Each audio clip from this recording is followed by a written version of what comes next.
Sesuai dengan judul thumbnail kita, yes, dulu pas live-nya adalah penyihir. Really? Shock gak? Aku juga Serius shock. nggak?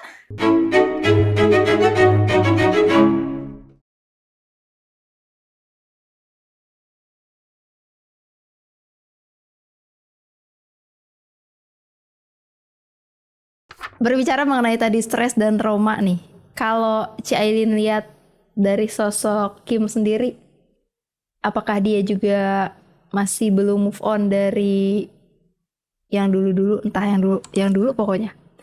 Dia karakter yang sebenarnya agak susah move on sih, terlepas dari kelihatannya cuek ya, tapi kurang gampang move on. Dan aku masih merasakan banyak banget trauma-trauma yang sebenarnya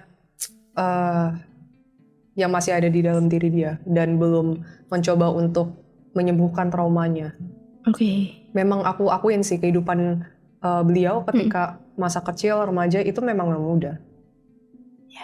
Gimana sih rasanya ketika melihat orang tuanya toksik, terus gak care, gak ada kedekatan, dan dia merasa gak nyaman ketika di lingkungan terdekat kita aja tidak bisa memberikan kenyamanan dan kasih sayang ke kita. Ya pasti akan bermasalah secara psikologi. Karena manusia itu kan memang butuh rasa care, rasa kenyamanan, kasih sayang, ya gak? Iya. Dan itu menjelaskan kenapa selain keluarganya toksik, akhirnya dia juga menjadi sosok yang seperti itu juga, nurun. Dan juga itu berlaku juga ke saudari-saudarinya. Makanya banyak hal-hal yang toksik terjadi, ribut sana-sini, gak ada kedamaian hatinya. Yang ada tuh masalah. Dan Kim ini salah satunya memang terlalu banyak mikirin masalah-masalah yang ada. Instead of mencoba untuk yaudah deh, I have to solve the problem, gimana caranya supaya ini masalah kelar semua. Tapi dia enggak, dia lebih banyak stressin dan self defense-nya sih yang keluar yang pertama kali yang aku lihat. Aku jelasin lagi ya dari beberapa catatan aku. Selain itu juga dia menjadi sosok yang pemikirannya tertutup, of course. Tadi aku bilang, ditambah lagi dia menjadi sosok yang pemikirannya kurang terbuka. Ya, aku ada sedikit nonton shorts-nya dia ya. Kayaknya itu crop-cropan dari orang sih. Kayak cuman sekilas doang untuk melihat karakternya si Kim, tambahan info buat diri aku sendiri sih. Soalnya kan dari foto terlalu sedikit makeupnya terlalu tebel ya. Iya, foto dari zaman dulu sampai yang saat ini kan berbeda ya. Tambal sana sini ya. Cantik sih. Menurut aku cantik. Cuman ya aku tetap butuh data dari yang ketika dia lebih natural. Yes, benar. Nah, terus aku menemukan bahwa memang walaupun ya di videonya itu kan dia bilang ketika dia sempat ngomong apa ya waktu itu di video kemarin pas aku research, dia bilang ketika hidup itu is not about me myself tapi about other people juga ya. Iya, dia sempat ngomong gitu. Sebenarnya dia tipikal yang lebih mikirin diri dia sendiri sih. Mungkin itu omongan cuma buat di media. Bisa jadi, karena kan di media kan harus menjadi sosok figur yang baik. Yes, benar banget. Nggak masalah sih, cuman ya itu. Cuma kenyataannya tidak seperti itu, kawan. Iya, gitu. Ya mohon maaf ya guys kalau yang aku baca agak buruk, tapi ya aku memaparkan data yang ada. Mohon maaf. Selain itu dia juga pemikirannya sebenarnya kurang terbuka, agak saklek. Dan kurang bisa nerima sudut pandang baru. A ya A, B ya B. Kalau menurut gue nggak bener ya gue kurang bisa nerima.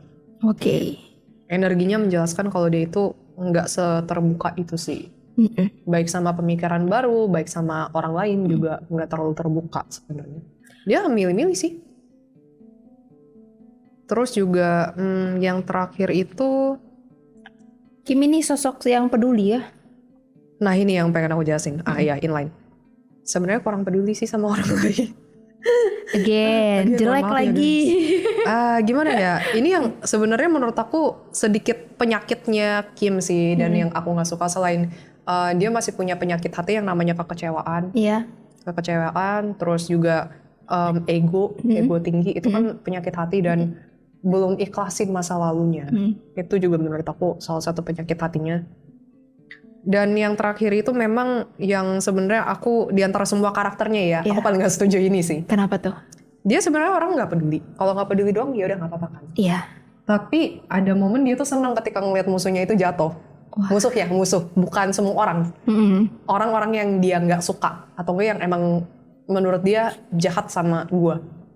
Dia seneng ketika momen itu terjadi. Iya sih, kayaknya related deh, soalnya aku kadang gitu. Baca juga begitu.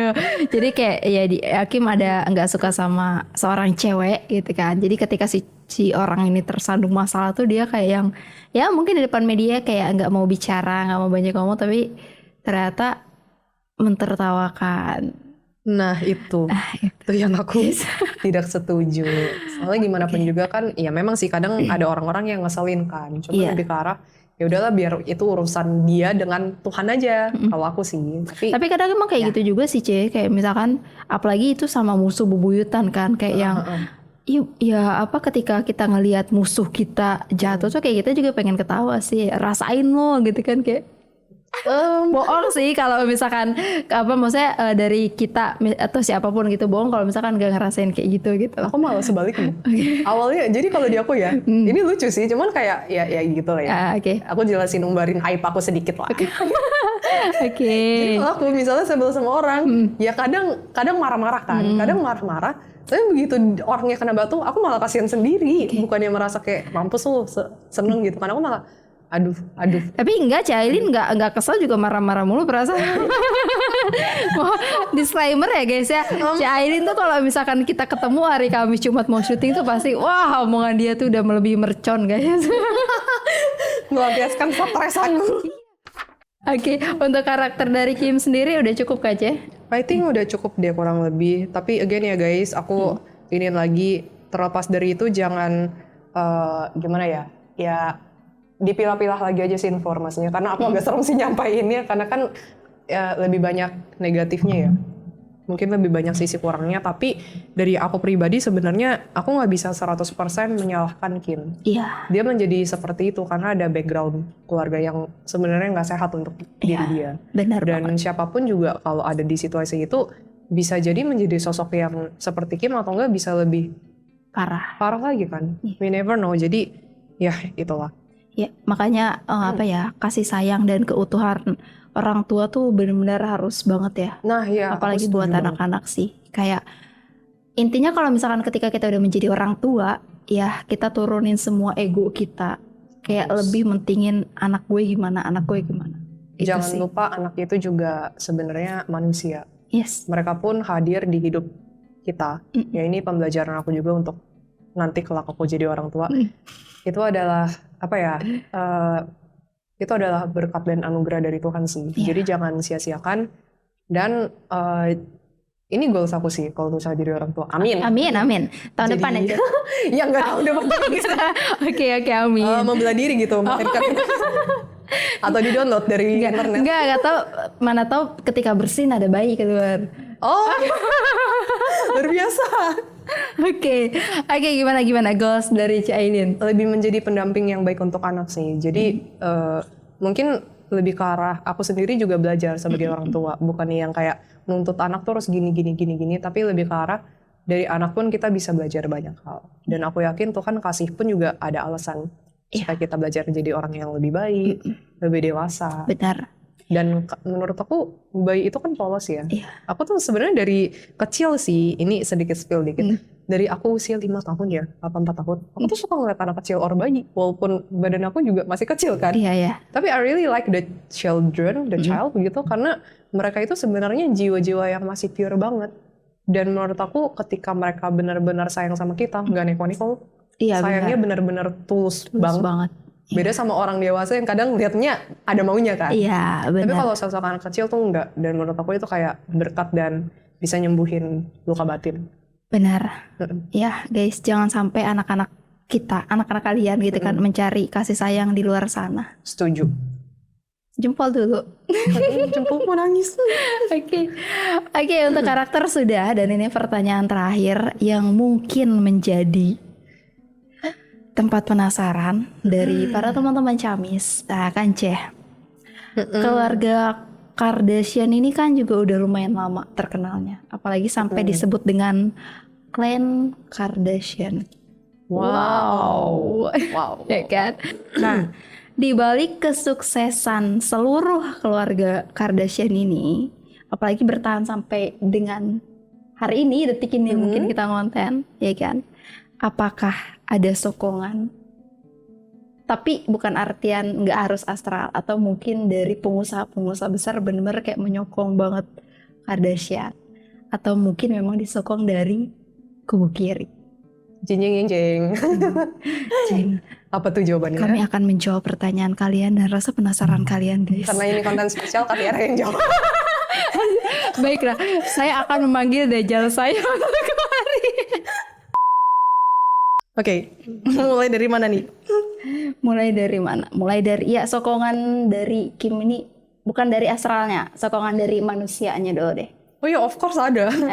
Ada, dan menariknya, ya sokongan ini bisa dibilang kubu yang kurang baik. Atau sokongan yang menyokong Kim atau Kardashian ini mungkinkah dari, maksudnya golongan kubu kiri juga yang pengen mempromosikan atau menjual si Kim? Yes, aku langsung terang-terangan jawab yes. Oke. Jadi aku tadi udah ngeradar dan awalnya tuh memang aku agak curiga. Kan tadi kan aku bilang dia kan sosok yang sangat anxiety. Terus pas aku coba radar, connect ke hatinya dia, ada sosok demon. Nah, ada sosok demon. Dari situ makanya aku bisa korek kenapa ini si Kim Kardashian ini orang yang sangat amat anxiety, orang yang punya drama-drama dalam hati juga. Ya aku lupa jelasin juga, dia juga punya drama-drama dari hati, kayak ya hidupnya memang gak tenang. Itu kan memang ada demon. Dan pas aku coba konekin lagi ke demonnya, demonnya kan tahu ketika aku meradar. Ya, pasti. Iya. Nah, demonnya ini yang pertama itu punya hak terhadap Kim. Dan yang kedua itu pas aku coba telusuri lebih lanjut lagi, ada hubungannya dengan kaum elit global kubu kiri. Wow. Ada. Berarti secara nggak langsung Kim udah terikat kontrak dengan kaum elit kubu kiri. Karena dari pihak mereka kan sudah menyatakan bahwa mereka punya hak atas Kim. Yes. Dan aku ngeliat kontraknya itu selain tanda tangan, ada kontrak darah. Minum darah kah? Nah, yang aku lihat nggak seserem minum darah. Oke. Cuman memang yang aku lihat gini. Jadi aku jelasin kronologinya dulu ya. Bentar, coba aku lihat buka catatan. Jadi pas zaman-zaman Kim masih muda banget, aku nggak tahu usia berapa di Vision. Dia kan sedang meniti karir di dunia permodelan, bukan sih? Iya. Sejenis-sejenis kayak gitu. Iya. Soalnya aku ngeliatnya memang dunia-dunia industri kecantikan dan sejenis kayak gitu lah. Film sih salah satunya film juga film. kan. Karena kan dia sama Paris Hilton itu. Nah iya. Nah terus intinya dunia industri entertainment lebih tepatnya. Terus ada satu orang yang aku tuh ngeliat di vision memorinya, orangnya itu perawakannya tinggi, cowok, terus agak kurus deh, kayaknya agak kurus, tapi nggak kurus banget, pas-pasan lah bodinya. Rambutnya either pirang atau enggak coklat muda gitu sih yang aku lihat. Pokoknya warna rambutnya terang lah intinya. Dia kayak menawarkan gitu ke Kim. Kim kan memang belum punya apa-apa kan istilahnya. Dia merintis dari bawah banget nih. Dia kayak pintar ngomong gitu sih orangnya. Agak kesel sih aku ngeliatnya. Ya, pintar sales. Marketing. Kalau sales gitu cuy, harus pintar ngomong. Pintar. Dan aku rasa memang dia cukup punya jabatan yang penting sih di dunia entertainment itu dan punya link banyak banget. Dan aku rasa ini memang kaum kubu kiri yang memang aktif dan suka melakukan ritual-ritual. Dia memang mengimani dan kesannya tuh kayak hubungan dengan kubu kirinya itu kayak melekat banget gitu. Dari gaya bicaranya tuh manipulatif banget sih menurut aku. Yes. Manipulatif banget. Dan dia kayak nawarin, kayak iming-imingin si Kim ini, lu bakal sukses loh. Tapi lu cuman butuh untuk kontrak darah, dia nggak ngomong kontrak, lu cuman butuh ikut prosedur kita doang. Prosedurnya apa? Ya lu tinggal pakai jarinya kayak ditusuk gitu sih kayaknya, jadi keluar darah. Selanjutnya aku nggak ngeliat sini, tapi intinya kontrak darahnya dengan cara kayak begitu, bukan dengan ritual seks. Aku belum lihat. Jadi ritualnya itu sebenarnya cukup simpel yang di awal ya, yang ketika dia berbicara dengan si laki-laki tersebut. Terus pokoknya diiming-imingi, bilangnya kamu cuman perlu ngikutin prosedur kita. gampang kok prosedurnya. Dan setelah itu kamu pasti bakal banyak yang mau sign kontrak sama kamu, sign kontrak untuk kerjaan. Dan kita tuh punya resource yang nggak terbatas, kamu bisa pakai gitu. Gila. Jadi kayak pinter banget kan ngomongnya. Iya, bener. Kurang lebihnya gitu ya. Aku nggak bisa exactly kata per kata dapatnya, tapi kurang lebih kalimatnya kayak begitu. Iya. Sama aja dengan kita misalkan menawarkan suatu produk itu kan bener, kita harus memahami produk tersebut. Gimana caranya biar customer kita tertarik sama kita, kayak gitu. Tapi yang aku kesel, tau gak apa? Kenapa? Ini orang bangsat gitu. Sorry tuh saya ngomong kasarnya. Dia mengiming-imingi, tapi tuh nggak kasih prosedur lengkapnya tuh kayak gimana. Jadi cuma diiming-imingi, tapi nggak kasih tahu. Oh ini sebenarnya nyembahnya ke kubu mana. Dan dia nggak kasih tahu sebenarnya ini jiwa kamu yang dijual loh. Dia nggak kasih tahu. Jadi Kim ini sebenarnya nggak tahu. Tapi mungkin memang kebanyakan para kaum kubu kiri begitu nggak sih Ce untuk menawarkan. Karena kalau misalkan kita bilang nanti kamu masuknya ke kubu kiri dan apa sih jiwa kamu yang dijual, kayak mereka juga. Ada beberapa orang yang aware dan kayaknya menurut aku tergantung orang sih. Tapi aku rasa memang yang kebetulan si laki-laki nyebelin ini dan bangsat ini emang pengen nge-trap apa? Bahasa Indonesianya nge-trap. Ya menjebak. Dan aku nggak bisa bilang si Kim ini mau ke situ atas dasar karena kesadaran fullnya dia. Mungkin sadar ya ketika melakukan ritualnya dan melakukan prosedurnya dia yang mau, tapi kan dia nggak benar-benar tahu klausanya apa aja. Jadi menurut aku Kim ini posisinya adalah korban dari kaum elit global. Dan kaum elit global itu cukup pinter sih, maksudnya kayak ya of course mereka cukup bekerja di belakang layar kok. Orang ini yang aku lihat memang either produser atau apa, pokoknya punya jabatan di entertainment, tapi bukan dia yang tampil di depan umum. Produser, sutradara atau? Sejenis kayak gitu sih. Dan aku ngelihat memang lingkungannya Kim itu memang banyak orang-orang kaum kubu kiri. Lingkungan dia bekerja, lingkungan orang yang dia temui itu banyak. Yes. Banyak pasti. Banyak. Dan apa ya? Si orang ini, balik lagi aku jelasin si orang ini main di belakang layar, tapi kesannya kayak ya nggak apa-apa biar orang lain aja yang korbanin. Toh nanti hujatan jatuhnya ke siapa? Ke para selebriti kan. Yang penting gue bisa promoin, makin sukses, kubu kirinya makin kenceng. Iya, dianya makin dapat banyak bonus. Iya, kayak bener-bener. Tapi Ceh, kalau misalkan ini aku mau nanya sedikit ya Ceh. Kalau misalkan ketika para sales atau marketing dari kubu kiri ini menawarkan ke para selebritis yang belum masuk kubu kiri, dia tuh memang nawarinya tuh secara memang apa ya, penawaran yang memang real atau menggunakan kayak sisi hipnotis gitu nggak sih? Menurut aku cara dia berbicara pasti ada boost dari sosok astral di belakangnya. Karena cara bicaranya tuh mirip kayak iblis, kayak bangsat gitu, kayak manipulatif, kayak pintar ngomong banget. Gak usah marah ya. Maksudnya aku nggak terima sebagai seorang manusia kok ini dijadikan korban gitu. Terlepas dari Kim sosok seperti apa ya, cuman menurut aku kayak itu orang nggak fair to fair aja sih, aku nggak suka. Kecuali memang kayak dia tawarin tapi udah jelas loh prosedurnya gini, terus efek sampingnya gini, dia kasih tahu. Jangan cuman diiming-imingi, tapi kan kasihan jiwanya. Dan ini kan berdampak sangat besar dalam hidupnya ya. Demonnya itu sebenarnya aku lihat udah ada di dalam diri Kim, bukan di luar lagi. Makanya kenapa Kim itu jadi sosok yang sangat amat labil, sangat defensif, terus anxiety-nya yang berlebihan. Itu semua permainan dari si demon ini. Karena kan sudah berkuasa. Dan aku sempat, aku lupa cerita dikit. Aku sempat connect ke si demonnya. Dan demonnya dengan menyeringai ngomong gitu. Dia tahu aku nggak bisa ngapa-ngapain si demon ini. Karena aku tahu udah ada hak milik kan. Dan si demon ini bilang satu kalimat. Apa?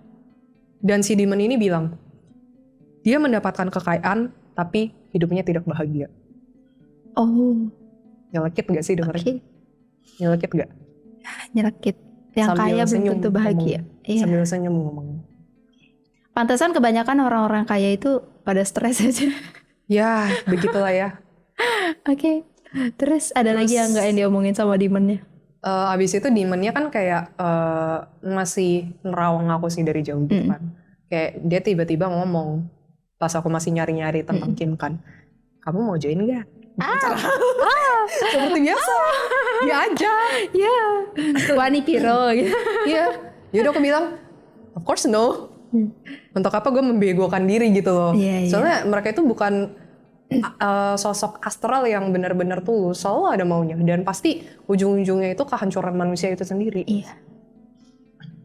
Ya benar. Coba kalau nawarinya ke kameramen kita gitu kan, pasti langsung of course yes. Of course yes. Duit gitu. Cuan. Tidak baik ya teman-teman, dicontoh.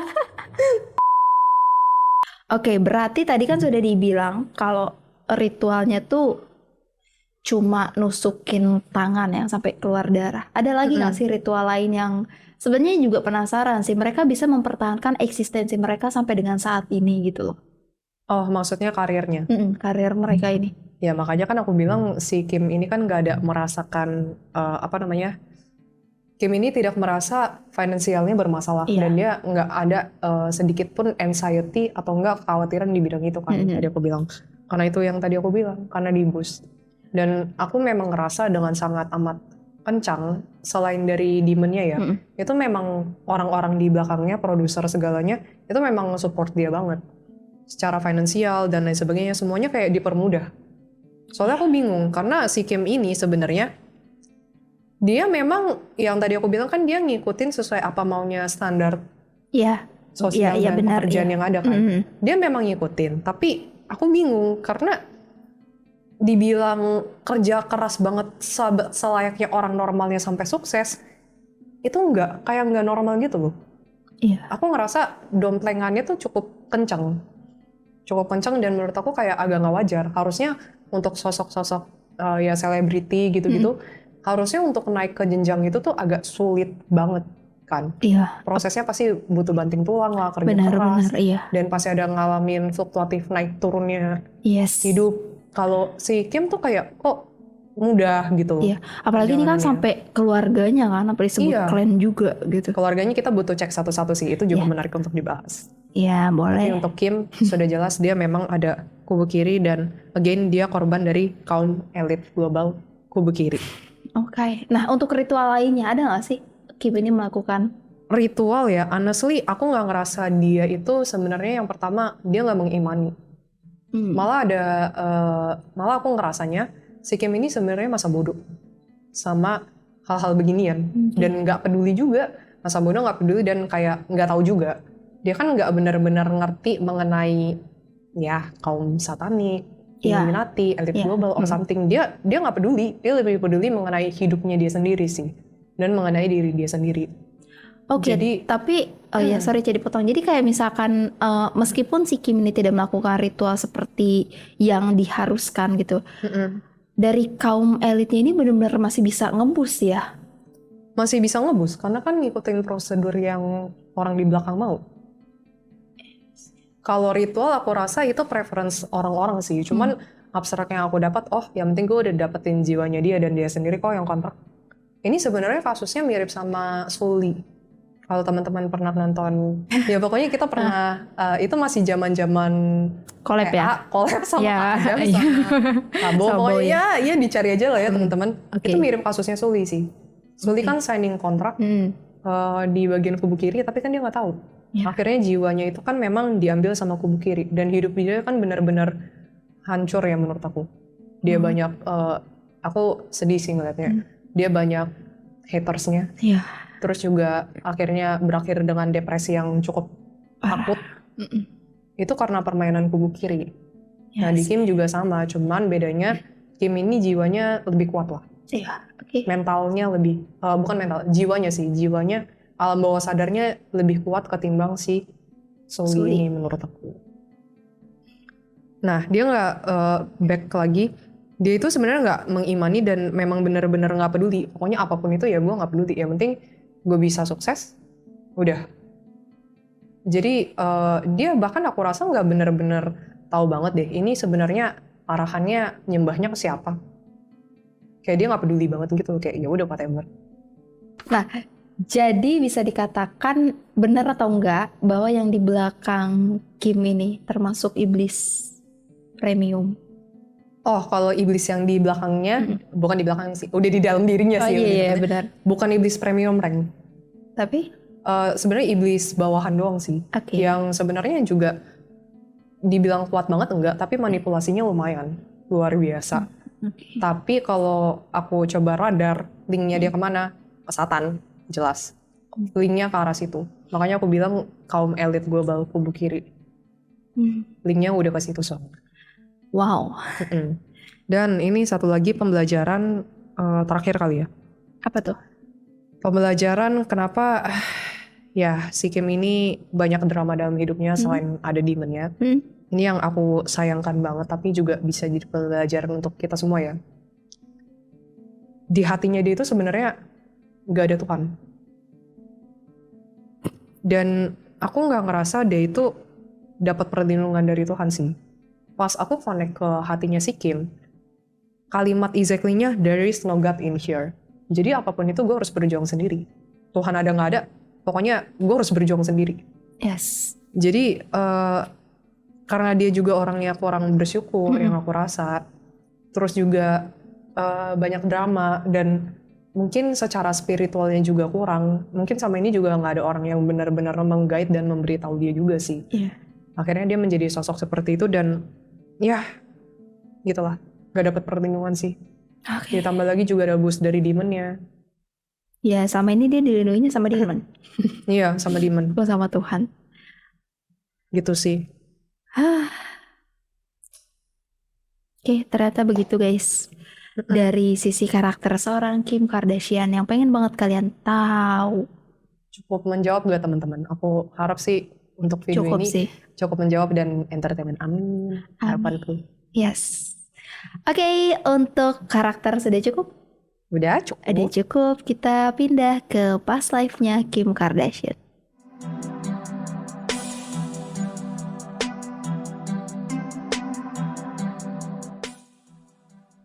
Oke, sekarang kita akan membahas dan membaca mengenai past life dari seorang Kim. Apakah past life-nya Kim juga seterkenal ini, seglamor ini, atau sebaliknya? Dan apakah ada hubungannya juga dengan kehidupannya sekarang? Ya, apakah akan dijawab nanti oleh kameramen kami ya guys. Lempar tugas. Aileen on holiday. Angkat tangan. Iya. Oke. Kan hidup harus seimbang guys. Jadi aku liburan dulu. Enggak gitu ya, enggak gitu. Bercanda. Back to topic. Oke. Kayaknya hari ini kita lagi happy banget nih. Lagi happy? Iya, kenapa lagi happy? Minum gula. Sebenarnya nggak happy guys. Tadi ada tragedi, ada drama. Oh iya, betul. Cak Aileen habis mengeluarkan seluruh tenaga dan emosinya. Tapi nggak jadi karena universe berkata lain. Iya. Oh, semuanya sudah diurus dengan baik. Oke, jadi nggak boleh marah. Padahal tadinya mau aku rekam, mau aku post di Instagram. Aduh, jangan dong. Aileen marah-marah. Kayaknya sering ya marah. Oke, back to topic. Gimana?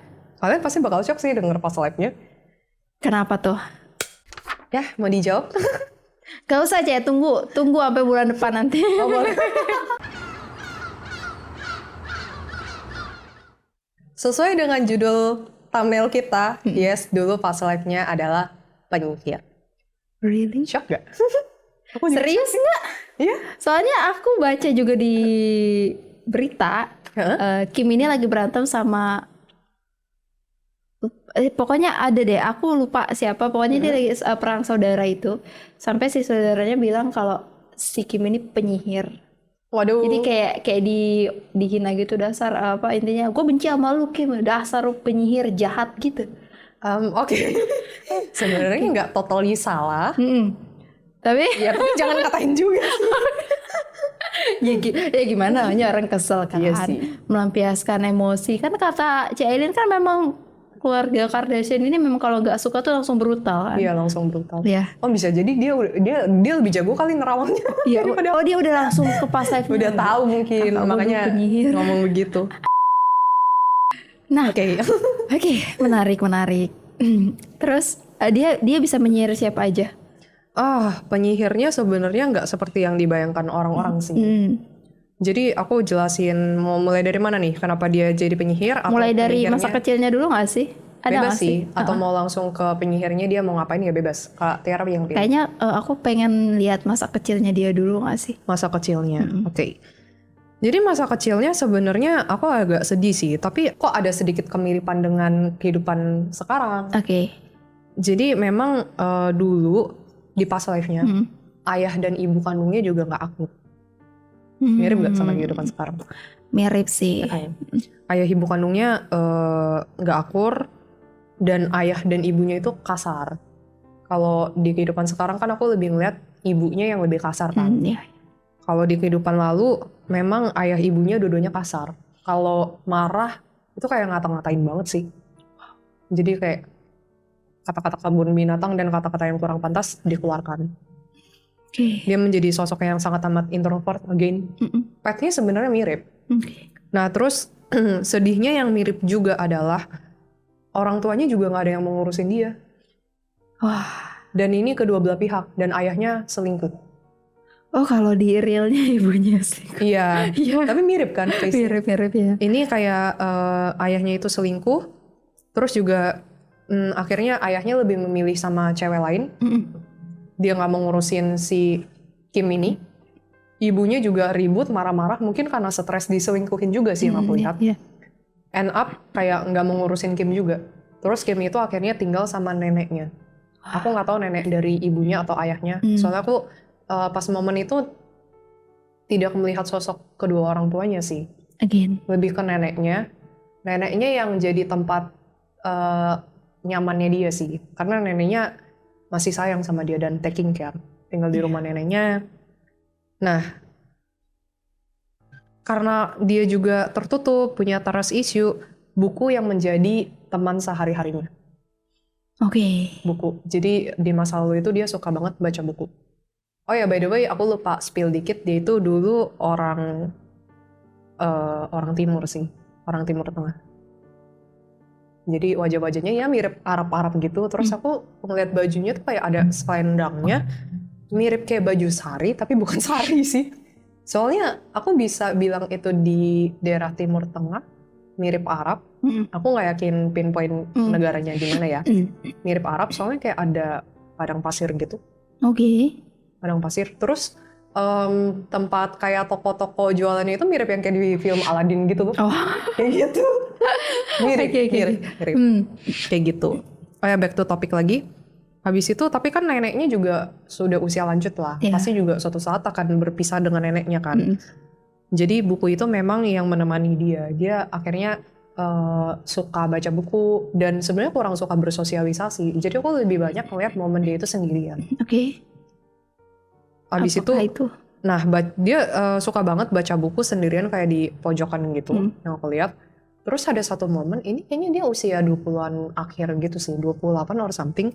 Tiba-tiba dia itu kayak sempet baca buku yang arahannya itu kayak psychic gitu. Psychic gitu sih. Feeling aku ini kayaknya buku dari luar negeri yang diterjemahin ke bahasanya mereka mungkin. Lebih ke arah kayak gitu sih abstraknya. Psychicnya mirip kayak psychic orang barat gitu sih yang aku baca. Terus juga dia akhirnya baca yang tentang psychic, terus lanjut ke arah dunia lain. Jadi prosesnya kayak gitu. Terus dia sangat amat tertarik di bidang itu banget. Dan bisa dibilang sebenarnya dia ke arah supranatural itu pelarian.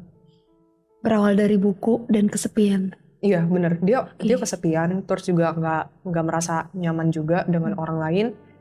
Nggak tahu juga dalam hidup itu harus ngapain. Dan mungkin yang problem-problem hidupnya juga dia nggak bisa solving sendirian. Dia juga bingung harus ngapain gitu. Akhirnya pelariannya udah deh ke supranatural aja. Gue lebih tertarik di supranatural dan gue bisa explore di supranatural. Mulailah dia saat itu mulai baca dari buku-buku psychic, terus lanjut ke dunia lain tentang astral segala. Nah, abis itu selanjutnya dia mulai explore banyak banget. Dia baca buku tentang ramuan-ramuan. Yang aku lihat, terus how to communicate dengan astral. Terus sama kayak ritual-ritual doa-doa sejenisnya. Itulah yang membuat dia menjadi seorang penyihir. Iya, dia jadi sosok penyihir secara mandiri dan gak ada yang ngajarin dia. Jadi ketika dia tertarik itu aku ngeliat momen dia itu kayak pergi beli buku yang temanya tuh yang supranatural semua. Dan dia benar-benar mendalami. Ditambah lagi dia memang speknya itu memang sensitif, memang peka, memang peka. Makanya dia bisa belajar. Selain itu mungkin ada bantuan juga nggak sih Cia, kayak ada dorongan langsung dari pihak astralnya juga? Awalnya yang aku lihat lebih ke arah diri dia sendiri dulu sih. Baru selanjutnya ketika dia coba-coba astral ada. Ditambah lagi dia kan open connection, membuka hati, membuka peluang dalam hidup dia untuk ya udah ke arah supranatural, astral itu kan membuka banyak banget celah. Iya, benar. Dan akhirnya juga ada momen aku ngeliat dia kayak baca buku How to Communicate dengan Astral, dan dia waktu itu sempat komunikasi mendatangkan astral yang sebenarnya kategorinya demon sih. Demon. Terus dia juga selain itu tadi kan aku bilang ramuan ya. Dia kayak suka uji coba ramuan-ramuan gitu. Ada yang campuran ini tambah ini jadi hasilnya apa. Terus ada juga yang ramuannya harus direbus dulu pakai bahan ini. Nanti ramuan itu diminum. Ramuan itu untuk pengobatan kah atau mungkin untuk hal negatif aja? Banyak hal sih untuk diri dia sendiri. Contohnya cairan untuk orang lain jatuh cinta. Sejenis kayak gitu. Yang kayak di barat-barat punya lah. Aku nggak lihat detailnya tapi salah satunya ada yang kayak gitu. Terus supaya kuat, supaya apa. Banyak sih ramuan-ramuannya. Terus juga pas usia berapa ya? Ini ada momen dia juga nerima klien sih. Luar biasa gak? Iya, luar biasa sekali menerima customer. Usia berapa ya? Dia kayak usia almost 40 kali ya. Almost 40. Soalnya kayak kelihatan udah agak lumayan deket-deket manula gitu sih. Kayak udah dewasa banget. Dan aku ngeliat memang dia gak nikah sih sendirian sih. Memang explore sendiri aja hidupnya. Dia nerima klien, ya beberapa kliennya juga ada yang banyak berdatangan, kayak misalnya minta apa gitu, kayak dia buat ramuannya. Tapi tergantung kasus sih yang aku lihat ya. Dia ada nanganin kayak contohnya ada momen kayak ritual doa bersama. Aku nggak tahu itu klien datang untuk apa. Tapi kayak doa bersama, duduk lingkaran, terus kayak pegangan tangan. Oh by the way dia juga pas dia tempat uji coba dan sebagainya, yang dia belajar supernatural itu tempatnya gelap-gelap gitu sih. Gelap-gelap gitu. Ya. Terus juga kalau yang penyakit ada sih yang nanya datang penyakit, tapi aku rasa dia kayaknya cuma kasih ramuan gitu sih sama doa-doa ritual doang. Ritualnya sendiri kan tadi bilang katanya sama si customer ini kan pegang tangan gitu. Ada lagi nggak sih ritual selain itu yang lebih parahnya lagi? Aku baru lihat itu. Jadi untungnya sebenarnya si Kim ini ya main supranatural, tapi sebenarnya dibilang ngerti banget enggak. Dia cuman sebenarnya dia punya insting, cuman kayak lebih based on buku. Dia explore-nya based on buku sih yang aku lihat. Dan syukurnya lagi dia nggak pernah punya niatan untuk jahatin orang. Jadi dia walaupun punya kemampuan supranatural dan bermain di bidang supranatural, dia kayak nggak pernah kirim-kirim santet dan sebagainya sih. Aku nggak ngeliat, nggak kayak dukun-dukun Indonesia. Mohon maaf. Mohon maaf ya guys. Tapi agak frontal. Cuman benar deh, aku akuin dia nggak ada niatan untuk jahatin orang, nggak ada. Dia pakai itu simply karena interest. Interest, hidupnya juga bosan, nggak ada arahan, ya udah larinya ke supranatural. End up explore di bidang itu, tapi dia pakai untuk diri dia sendiri atau enggak ketika orang datang ke dia doang butuh bantuan. Iya butuh bantuan, tapi nggak ada niatan sama sekali untuk jahatin orang. Mungkin jadi, dia ini kali nyantet orang tuanya dulu. Kenapa? Mungkin dia mau nyantet orang tuanya dulu. Enggak sih kayaknya. Dia kayaknya udah nggak terlalu dekat sih. Momen-momen ketika dia udah dewasa juga dia lebih banyak sendiri yang aku lihat. Malah makin dia dewasa, beriring usia berjalan, dia lebih pengen sendirian dan tertutup. Gitu. Berarti bahaya nih aku nih. Ya. Iya. Kan aku lebih pengen sendirian. Sempat dibaca ya kemarin pas Iya. Nanti teman-teman bagi yang belum nonton dan yang tertarik dengan pas live-nya Kak Tiara, boleh nonton di. Gak ada yang spesial. Teman-teman Camis itu tertarik sama pas live-nya Bang Adam. Nanti aku coba minta izin. Gak apa-apa Bang Adam gak usah datang ke sini, tunjukin aja mukanya di sini. Oh gitu. Ya kita scanning dari situ, boleh nggak gitu? Besok aku dibacok sama dia sih. Enggak, kan kita minta izin dulu ya Kak ya. Gitu. Ini permintaan dari teman-teman Camis, teman-teman The Guardian juga kan, ya kan? Besok kayaknya mendingan kameramen kita yang bawain aja, aku send off dulu. Tapi Cairin yang ngeradar. Nggak apa-apa Cairin yang ngeradar, aku yang bacain. Oke. Oh ya, tambahan dikit ya. Penyakit hatinya sebenarnya mirip sih sama kehidupan sekarang, tapi nggak separah kehidupan sekarang menurut aku. Dia merasa kecewa, dia merasa sakit hati dengan orang tuanya, lebih ke orang tua sih yang aku lihat. Makanya berdampak ke sosok dia yang menjadi introvert, sama memang dia merasa hidupnya nggak bahagia. Again, nggak bisa disalahkan juga sih, karena kan background keluarganya aja juga begitu. Dan ditambah lagi dia juga nggak ada orang yang benar-benar ngebimbing dia. Kalau ada orang yang benar-benar care dan ngebimbing dia, mungkin dia nggak akan lari ke supernatural. Benar banget. Udah. Oh sama, tapi akhir hidupnya kayaknya nggak enak deh pas aku baca.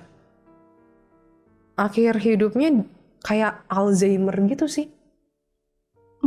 I don't know what happened, tapi kayak Alzheimer, kayak lupa ingatan. Terus dia juga seorang diri gitu, kayak nggak jelas gitu sih. Hah? Udah tua itu Bang.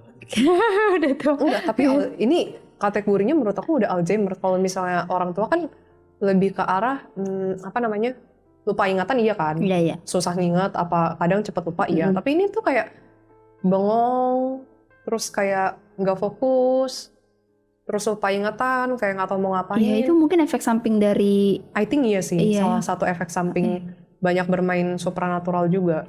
Ditambah lagi kan nggak ada orang yang ada di sisi dia juga kan. Ya benar sih.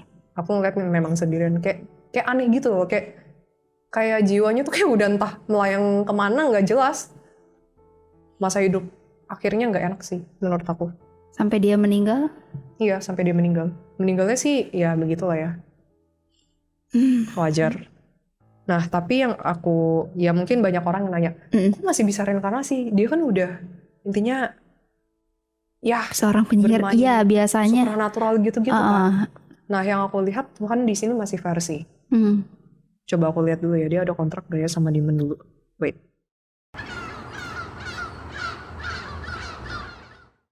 Lanjut ya guys.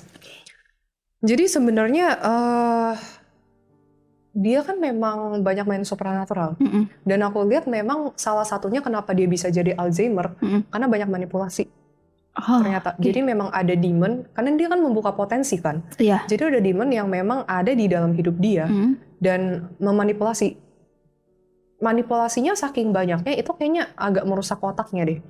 Merusak otaknya jadinya dia kayak suka ngayal, berimajinasi, kayak manipulasi. Efek dari manipulasi akhirnya karena kurang logis juga, mungkin juga secara otak logisnya kurang dilatih juga, alhasil jadi kayak begitu. Jadi kayak Alzheimer, nggak fokus, jadi kayak aneh gitu sih. Nah, terus salah satunya Tuhan itu masih adil yang aku lihat. Dia bermain supernatural kayak begitu karena nggak ngerti efek sampingnya apa. Dan ditambah lagi yang aku lihat memang dia nggak pernah punya niatan buat jahatin orang. Dia simply karena nggak ngerti dan kehilangan arah aja sih. Ditambah lagi juga hidup dia menjadi seperti itu kan karena kesalahan orang tuanya. Ya benar banget. Dia nggak dapat kasih sayang, dia dilantarkan begitu aja, nggak ada yang mau ngurusin, sedangkan orang tuanya cuma ribut dengan drama kehidupannya masing-masing. Benar. Jadi Tuhan di sini menurut aku masih benar-benar fair karena ketidaktahuan. Karena ketidaktahuan dan aku rasa juga dia nggak melakukan kejahatan yang gimana, simply tersesat. Tapi di kehidupan kali ini bukan berarti dia nggak bayar karma loh. Ya Tuhan masih kasih kesempatan, tapi kesannya kayak masih ada karma yang lo harus bayar. Juga pasti ada bagian dari kesalahan yang pernah dia lakukan juga kan. Salah satunya itu kehidupan kali ini sebenarnya berat. Kehidupan yang seharusnya yang dia jalani ya. Di kehidupan sekarang harusnya agak berat. Dan menurut aku itu make sense kenapa dia lahir di keluarga yang agak toxic. Itu sebenarnya salah satunya untuk membayar karma, dan I think karena dulu dia juga pelarian dan nggak bisa terima dengan situasi itu, walaupun bukan salahnya dia. Kayak Tuhan tuh mau lu kali ini bisa gak nyelesain masalahnya dengan baik, jangan melarikan diri. Lebih ke arah kayak gitu sih. Oke, C, tapi kan berbicara mengenai karma nih, aku juga mau nanya, ini keluar dari topik juga sih. Berarti karma dari Kim itu dibayar sama Kim sendiri. Ada nggak sih, C? Misal nih, ada pertanyaan kayak, bisa nggak sih karma orang tua turun ke anak? Karma orang tua turun ke anak. Ada salah satunya ketika orang tua itu cari duitnya nggak halal. Anaknya kena. Jadi hidupnya pasti bermasalah. Soalnya aku pernah nanganin kasus yang serupa. Jadi parah kayak gitu sih menurut aku. Berarti di zaman dulunya si orang tuanya ini mendapatkan uang yang tidak halal gitu? Atau gimana ya? Yang kehidupan masa lalunya kan? Iya, kehidupan. Enggak juga. Cuman untuk kasus Kim ini dia yang harus ngebayar karmanya dia sendiri. Jadi nggak ada sangkut pautnya sama orang lain. Tuhan pasti fair-fairan lah. Aku rasa juga Tuhan pasti istilahnya orang tua Kim yang di past life yang membayar karmanya mereka sendiri dengan tindakannya sendiri. Tapi penelitian aku baru sampai situ sih mengenai karma, soalnya konteksnya agak luas dan aku rasa masih harus diteliti lebih lanjut. By the way, ini bukan pertama kali sih aku ngeliat klien yang bukan pertama kali aku ngeradar seseorang yang dulunya penyihir sih. Aku punya klien ya sedikit cicat lah ya sebelum kita closing. Ada beberapa klien aku pas aku radar, waduh dulunya main supernatural. Terus sekarang jadi apa? Sekarang ya tergantung, aku lupa sih kliennya yang mana, tapi ada cewek ya kalau nggak salah. Kebanyakan cewek sih karena lebih sensitif, lebih punya aspek supernaturalnya itu lebih ke cewek. Oh sama situasi waktu itu juga aku ngeliat orang Mesir ya klien aku dulunya. Orang Mesir, terus memang ada main-main supernatural tapi dia nggak ngerti karena memang zaman-zaman itu di Mesir supernaturalnya kuat banget, jadi nggak bisa disalahkan juga. Nah udah aja. Udah sih, I think. Ada abstrak alam? Aku coba tanya ya. Mau minum dulu boleh. Mau sambil minum nafas dulu guys. Iya, nafas dulu.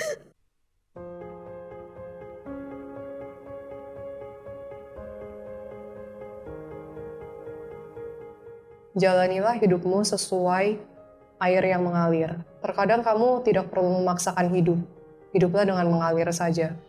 Terkadang Tuhan ingin membawamu ke perjalanan untuk pembelajaran kamu, atau untuk pembayaran karma, ataupun pendewasaan dirimu. Jadi jangan tolak apapun yang pernah terjadi dalam hidupmu, dan hiduplah mengalir. Karena setiap orang itu punya path dan kehidupannya masing-masing. Yang sebenarnya tujuan dan arahannya itu adalah baik untuk dirimu sendiri. Ketika dalam perjalanan hidupmu yang sudah telah aku tentukan, aku akan membimbingmu dan akan memberikan apapun yang dibutuhkan oleh jiwamu. Jadi jangan takut dan hiduplah dengan mengalir. Semua ada pembelajaran yang baik untuk hidupmu. Ada hal positif dan ada hal negatif yang bisa saja terjadi dalam hidupmu. Tapi jangan menyerah sampai situ. Teruslah berjalan dalam hidupmu. Teruslah maju dan teruslah mengalir sampai titik akhir dalam hidupmu. Sampai waktu yang telah ditentukan oleh Tuhan. Jangan terus-menerus melihat ke belakang dan teruslah maju ke depan. Dengan terus-menerus melihat ke belakang, you are dragging yourself ke dalam kehidupan yang lalu-lalu. Dan kamu, bahasanya agak susah nih, kayak looping gitu loh, di memori-memori masa lalu. Yang sebenarnya itu toksik dan tidak positif untuk hidup kamu. Teruslah maju dan jangan takut. Ini kayak Tuhan kasih sedikit, selain Tuhan ya sebenarnya alam juga sih, kayak memberikan sedikit gambaran, aku punya segala source yang ada, yang tidak terbatas dan bisa memberikannya kepadamu, apapun yang kamu butuhkan, atau sometimes yang kamu minta. Jadi nggak usah takut. Karena apapun yang kamu mau, yang dibutuhkan oleh jiwamu dalam perjalananmu, Tuhan udah provide semuanya. Tuhan sudah menjamin semuanya dengan baik. Tinggal kita mau menjalaninya dengan baik atau enggak. Atau kita mau melawan arus yang sudah ditentukan oleh Tuhan itu sendiri. Benar banget. Dan yang terakhir sebenarnya alam sedih sih. Alam dan Tuhan itu sedih banget ketika seseorang masuk kubu kiri, terutama apalagi menjadi korban. Tuhan sedih sih. Ya. Dan sempat ada suara yang bilang, aku selalu menyayangimu, as always. Iya. Tetap guys, kasih sayang Tuhan itu tiada duanya, tiada tandingannya. Ketika semua orang meninggalkan kita, tanpa kita sadari, Tuhan tuh selalu berserta sama kita. Yes. Yang bagi merasa sendirian, aku rasa related dan gak relate sih. Cuman pasti ada lah setiap dari kita merasa kayak di momen-momen kita selalu sendirian. Tapi jangan takut karena Tuhan itu selalu ada. Kita mungkin gak bisa ngeliat Tuhan di depan mata, tapi energi kasihnya itu terasa. Energi Tuhan itu bisa bermanifestasi dalam banyak hal menurut aku. Contohnya, Tuhan itu menunjukkan kuasanya dengan besar, dengan pemandangan alam yang indah. Bisa juga dengan bantuan-bantuan yang gak terduga loh dalam hidup kita. Life is like magic sih kalau Tuhan udah bekerja.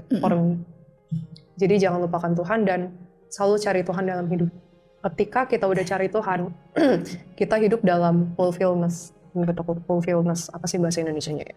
Fulfillness, dan kita pasti akan meradiasi energi-energi positif tersebut ke diri kita, ke universe, maupun ke makhluk hidup sekitar kita.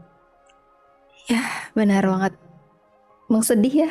Emang sedih abstrak alamnya, tapi emang, it's okay. Gitu. Itu dia guys, konten kali ini balik lagi seperti yang udah tadi dijelaskan di awal. Di konten Camis mengenai Kim Kardashian ini bukan niat untuk menjatuhkan sama sekali. Nggak ada. Ya, tolong disimak dengan sesama. Anggap aja ini adalah dunia hiburan, dunia entertain. Jadi yang baiknya kalian boleh petik, boleh ambil, boleh ikutin. Yang negatifnya silakan dibuang jauh-jauh. Yes. Dan aku harap nggak ada komentar-komentar negatif mengenai Kim di kolom komentar kita. Aku nggak mengharapkan itu karena yang namanya manusia juga pasti ada salah. Kita pun juga pasti melakukan kesalahan. Yang penting ambil pembelajarannya aja sih. Semua orang punya salah dan semua orang punya masalah guys. Tergantung. Ada yang aibnya tertutup, ada yang aibnya terbuka. Betul. Kalau nggak percaya udahlah, anggap aja entertain. Kayak kita just content, just have fun. Oke, guys, buat kalian yang belum tahu tentang catatan misteri, kalian boleh scroll ke bawah. Kita ada konten, ada segmen secret box, ada juga segmen charity, ada past life dan baca karakter. Dan yang paling menonjol di konten kita itu ada Q&A sama mitologi. Oh iya, justru itu yang menonjol ya? Yang menonjol, tapi karena memang mitologi ini agak lumayan berat, ya kan? Jadi kita tayangnya di sebulan sekali. Nah, untuk kalian yang pengen request konten mitologi apa yang pengen kalian kepoin banget, boleh aja tulis di kolom komentar. Atau mungkin kalian pengen kita bacain lagi salah seorang dari keluarga klan Kardashian ini. Ya, boleh. Siapa yang pengen kalian kepoin juga, mungkin kak ibunya Kim atau adik-adiknya Kim. Ya. Tinggal kalian tulis saja di kolom komentar. Dan kita juga akan ada segmen charity. Jadi untuk kalian yang pengen menyisihkan sedikit rezekinya untuk berbagi, boleh langsung di link Saweria di deskripsi kita. Atau kalau misalkan yang keberatan untuk melalui link Saweria, bisa minta nomor rekening ke admin aja. Gitu. Dan sedikit spill, minggu depan kita do our charity. Yeay. Terima kasih banyak ya. Ternyata pas aku cek itu udah main banyak banget ya ngasih support dari kalian, terima kasih banyak. Dan minggu depan kita bakal menyalurkan bantuan dari kalian juga ya guys ya. Iya, betul. Nanti untuk nama-namanya dan pesan-pesannya pasti kita juga akan kasih tahu kok. Oke. So jangan lupa terus disupport catatan misteri. Yang belum like di like dulu, yang belum subscribe di subscribe dulu, yang belum share juga boleh di share dulu. Follow juga akun sosial media kita yang ada di deskripsi. So jangan skip iklan buat jajan mixu sama semua. Oke, terima kasih telah menyaksikan konten ini sampai akhir. Semoga menjadi pembelajaran yang terbaik untuk kalian. Semoga terhibur dan sampai jumpa di next konten. Bye bye.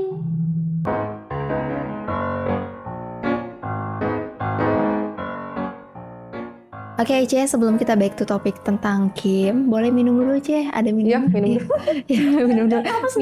Minum. Biar nggak stres ya, Ceh. Enak. Karena kan memang itu sih. Oke. Sih. Itu pembelajaran yang menurut aku Oke. Dimarahin. Ya, Cailin dimarahin sama kameramen. Oke, lanjut. Terkadang kita sampai mana tadi? Pak. Kameramen nggak tepuk tangan, nggak digaji. Nah, di balik mana anjir? Tulisannya terlalu kecil. Tiba-tiba di balik mana anjir?